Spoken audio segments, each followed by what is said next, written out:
efa vonona kosa ny sary mikasika andreo gadra politika izay nivoaka tamin'ity androany ity sy ny andindiny mahakasika indrindra ny fiverenany filoha teo aloha Marc Ravalomanana eny Faravohatra eny amin'ny trano fonenana ka andeo raha antsika avy hatrany mahakasika izay. Araka ny vaovao maro-potitra dia efa eto Antananarivo amin'izao fotoana izao ny filoham-pirenena teo aloha Andriamatoa Ravalomanana Marc nigadona teny amin'ny fiseranam-piaramanidina eny Ivato io tolakandro hamonjy ny fianakaviany amin'izao akatoky ny fetiny krismasy izao. Niona tamin'ny filoham-pirenena Andriamatoa Rajaonarimampianina ihany koa ny solotenan'ireo gadra politika teny amin'ny lampam-panjakana eny Avoloha.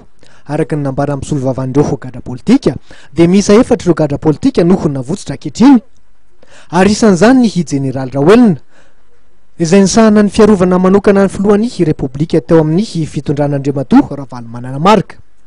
Mbola misy gadra politika misy 12 tokony avotsitra aloha izay hivoaka tsy ho ela araka ny nambarana mpisolovava azy ireo hatrany saingy mbola miandry ny fanapahan-kevitra politika sahala amin'ireo 4 voalohany na fanapahan-kevitra ara-pitsarana izay mifandraika amin'ny famoahana azy ireo. Ho toto-tsaina tsikelikely ny famoahana azy ireo raha ny nambarana mpisolovava azy hatrany. Isan'izany ny Kolonel Andriamihoatra sy Hijady Fara